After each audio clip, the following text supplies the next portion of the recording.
नमस्कार दोस्तों, मैं हूँ मनविंदर और मेरे चैनल पे आप सभी लोगों का बहुत स्वागत है। प्रधानमंत्री नरेंद्र मोदी की जब तारीफ होती है, तो उसे सुनकर सबसे पहले इंडी अलायंस जो है, उनको मिर्ची लगती है। अच्छा, जब मिर्ची असर दिखाती है, तो फिर इन दलों के नेताओं के पेट में दर्द होता है। और अब तो एक बार फिर प्रधानमंत्री नरेंद्र मोदी ग्लोबल लीडर्स की लेटेस्ट जो अप्रूवल रेटिंग आई है, उसमें सबसे ऊपर है, यानी कि नंबर 1 पे। और कई बड़े देशों के नेता जो हैं, उनको नरेंद्र मोदी ने पछाड़ दिया है। ये सब वो देश हैं, जिनके सामने कभी देश को भीख माँगने को मजबूर होना पड़ता था। अब वो हालात नहीं रहे, भारत चाँद पर पहुँच चुका है। वहाँ सफल लैंडिंग करके भारत ने दिखा दिया, लोगों को बता दिया कि मोदी है तो मुमकिन है, चाँद पर जाना भी। यही नहीं, देश में अभी सफल जी20 का आयोजन हुआ है। उसमें भी जो हुआ, जिस तरीके से हुआ, उसे कौन-सा देश नकारेगा? हर देश ने उसे एप्रिशिएट किया। इससे पहले प्रधानमंत्री नरेंद्र मोदी ने अमेरिका के दौरे पे जाकर के बड़े-बड़े समझौते किए, काफ़ी महत्वपूर्ण रक्षा सौदे किए, जो देश के लिए बहुत अहम है। इसके बाद ब्रिक्स समिट में भी वो पहुँचते हैं और वहाँ भी एक लोकप्रिय नेता की छवि उनकी बनती है। वहाँ जो छवि उनकी देखने को मिलती है, दुनिया भर के नेताओं को वो एक लोकप्रिय नेता की छवि बन के उभरते हैं। हाँ, अपने देश में जो इंडी अलायंस है, उसको इसमें भी कुछ न कुछ कमी दिखाई देती है। अब अगर जी20 की ही बात करूँ तो इन लोगों का कहना था, यानी कि इंडी अलायंस जो है, इसके जो भी इसमें शामिल लोग हैं, दल हैं, मोस्ट ऑफ द पार्टीज़ का ये कहना था कि ये पैसे की बर्बादी है। इसमें तो ये है, इसमें तो वो है। यानी कि उन्हें मोदी की सफलता से चिढ़ है। और अब विदेश में बैठे राहुल गांधी को तो नींद भी नहीं आएगी, क्योंकि वो तो वहाँ बैठ कर के अपने ही देश की बुराई कर रहे हैं। खैर, ये और इनके साथी सहयोगी, इनको मोदी में हर चीज़ में बुराई दिखाई देती है, कर कुछ सकते नहीं हैं।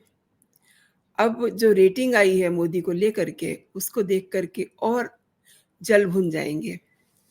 सबसे ख़ास ये है कि प्रधानमंत्री नरेंद्र मोदी ग्लोबल लीडर्स की जो लेटेस्ट अप्रूवल रेटिंग है, उसमें टॉप पे बने हुए हैं और वो भी लगातार तीसरी बार। इस बार उन्हें 76% अप्रूवल रेटिंग मिली है, जो कि दोस्तों बहुत ही ख़ास है। भारत के प्रधानमंत्री के बाद लिस्ट में स्विट्ज़रलैंड के राष्ट्रपति एलन बर्सेंट का नंबर है, 64% अप्रूवल रेटिंग के साथ। और उसके बाद मेक्सिकन राष्ट्रपति एंड्रेस मैनुअल लोपेज़, ये तीसरे स्थान पे हैं। और ऑस्ट्रेलिया के प्रधानमंत्री एंथोनी एल्बानीज़ 48 की अप्रूवल रेटिंग के साथ 5वें स्थान पे हैं। इटली इटली की पीएम जी मेलोनी 42% रेटिंग के साथ 6ठे स्थान पर हैं। और अमेरिकी राष्ट्रपति जो बाइडेन 40% की अप्रूवल रेटिंग के साथ 7वें स्थान पे हैं दोस्तों। और वहीं ब्रिटेन के प्रधानमंत्री ऋषि सुनक, उनका जो रेटिंग है और कम हो गया है, 27% रेटिंग के साथ वो 15वें स्थान पे आ गए हैं। तो ये आप सोचिए कि कम से कम विपक्ष को इस पे तो ऐतराज़ नहीं होना चाहिए। ये तो कोई भारत की एजेंसी नहीं कर रही है। लेकिन होगा, 100% होगा, क्योंकि मोदी की कमियाँ निकालना उनकी शायद से आदत में शुमार हो चुका है। उन्हें आदत लग चुकी है इसकी। हालात ये है कि मोदी की कमियाँ निकालते-निकालते अब वो देश की भी बुराई करने लगे हैं। ये मैं देश की बुराई की बात क्यों कर रही हूँ? अभी 2-3 महीने के अंदर-अंदर राहुल गांधी विदेशी दौरे पे गए और वहाँ उन्होंने कभी लोकतंत्र की बुराई की, भारत के लोकतंत्र की, कभी ये कहा कि यहाँ पर अल्पसंख्यक सेफ नहीं है। मतलब वो ऐसी बातें करते हैं जिससे ये अ, एक मैसेज जाए कि उनका अपना ही देश जो है उसमें कुछ कमियाँ हैं। इससे दुखद और क्या होगा? मतलब इससे दुखद और क्या हो सकता है इंडिया अलायंस के एंड पर? अब अप्रूवल रेटिंग लिस्ट की अगर बात करूँ तो इससे पहले जून 2023 में ग्लोबल लीडर्स की अप्रूवल रेटिंग लिस्ट जारी हुई थी, जिसके अनुसार उस बार भी प्रधानमंत्री टॉप पे बने हुए थे और अमेरिकी राष्ट्रपति जो बाइडेन 7वें स्थान पे थे, जबकि ब्रिटेन के प्रधानमंत्री ऋषि सुनक 12वें स्थान पर थे। Decision intelligence company morning consult द्वारा 14 सितंबर को, यानी कि कल जो गया है, global leader approval rating tracker जारी किया गया है। ये अप्रूवल रेटिंग 6 से 12 सितंबर के बीच के जो डाटाज़ हैं, उनको इकट्ठा करके बनाई गई है, उसको आधार लिया गया है। इसमें कई देशों के लोगों से बातचीत कर ग्लोबल लीडर्स के बारे में राय जानी जाती है और इस लिस्ट में 22 देशों के नेताओं को शामिल किया गया है, जिसमें ज़्यादातर जो लोग हैं वो G20 के मेंबर्स हैं। अब समझने की बात ये है कि G20 में मोदी ने वो कर दिखाया जिसकी किसी ने उम्मीद नहीं की थी, किसी ने कल्पना नहीं की थी। दिल्ली डिक्लेरेशन एक बड़ी उपलब्धि है, लेकिन इंडिया अलायंस को क्या? उन्हें तो लगता है कि वो सब झूठ है, वो सब गलत बता रहे हैं। अच्छा, उन्हें ये भी लगता है कि सच को झूठ बता करके शायद वो 2024 का चुनावी बेड़ा पार कर जाएँगे। तो दोस्तों ऐसा तो हो नहीं सकता ना, आप भी समझते हैं। अच्छा, प्रधानमंत्री नरेंद्र मोदी लगातार टॉप पे बने हुए हैं। मई 2020 में, मैं थोड़ा 2-3 साल पीछे की बात करती हूँ, लेटेस्ट आंकड़ों को छोड़ दीजिए। मई 2020 में मोदी 84% की लोकप्रियता के साथ उन्होंने सूची में पहला स्थान हासिल किया था और 2021 में मोदी को एक बार फिर से चर्चित लोकप्रिय नेता का दर्जा मिला था और इस सर्वे में प्रधानमंत्री की अप्रूवल रेटिंग 70 यानी कि 70% थी। अब दुनिया भर में 71% लोगों की पसंद के साथ प्रधानमंत्री नरेंद्र मोदी दुनिया के सबसे लोकप्रिय नेता बन गए थे 2022 में। और अगस्त 2022 में द मॉर्निंग कंसल्ट के अगस्त के सर्वे में भी प्रधानमंत्री नरेंद्र मोदी अप्रूवल रेटिंग जो उनकी थी उस समय 75% थी, यानी कि उसको उसमें भी वो टॉप पर थे। तो अब आप ये बताइए कि प्रधानमंत्री नरेंद्र मोदी को क्यों पसंद करते हैं लोग? क्यों वो लगातार टॉप पे आ रहे हैं? कुछ तो बात होगी ना, जो इंडिया अलायंस को समझ नहीं आ रही, जो हमारे देश का विपक्ष है उसे समझ नहीं आ रही। ज़्यादा दूर नहीं जाती मैं, आप G20 की ही बात कीजिए। अब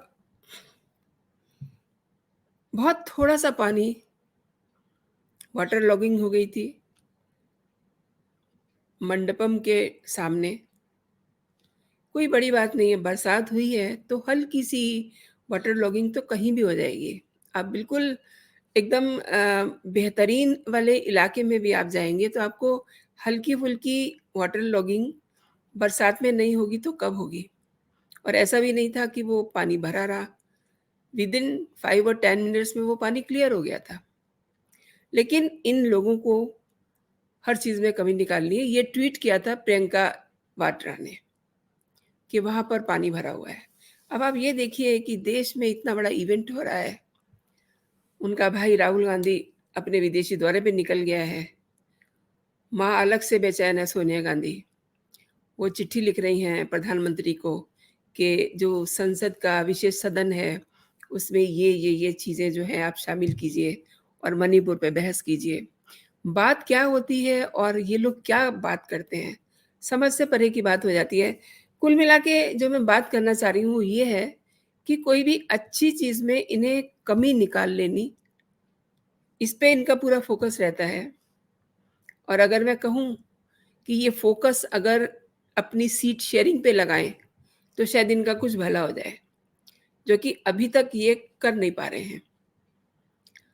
सारे काम कर रहे हैं, मीटिंग पे मीटिंग किए जा रहे हैं, लेकिन सीट शेयरिंग एक ऐसा मसला है इनका, जिस पे वे लास्ट मोमेंट पे, एंड ऑफ द डे ये कर पाएँ तो कर पाएँ, वरना उसमें भी बहुत मुश्किल होने वाली है।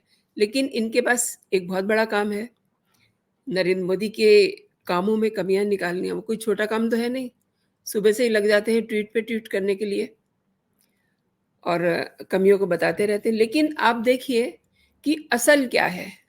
असली बात जो मैंने आपसे बताई है कि वो निरंतर टॉप पर हैं और अपने भारत में ही नहीं, वो दुनिया के टॉप के लीडर्स में उनकी गिनती हो रही है।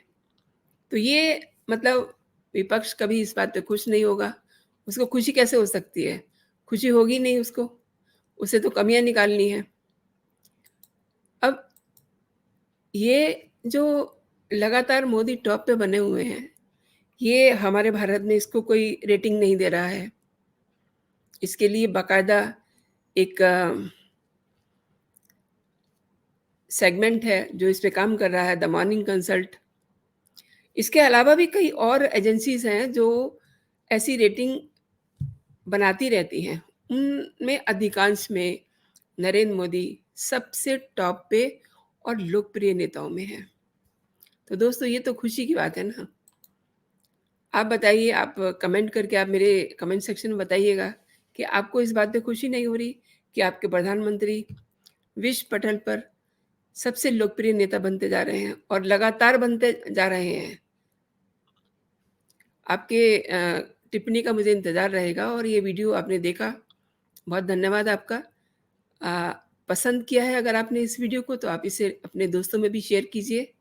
प्लस अगर अभी तक आपने मेरा चैनल सब्सक्राइब नहीं किया है तो मेरे चैनल को सब्सक्राइब भी कर लीजिए ताकि मेरा जो भी लेटेस्ट कंटेंट हो आप तक सबसे पहले पहुँचे। तो अभी के लिए इतना ही दोस्तों, आप अपना और अपनों का ख़्याल रखिए।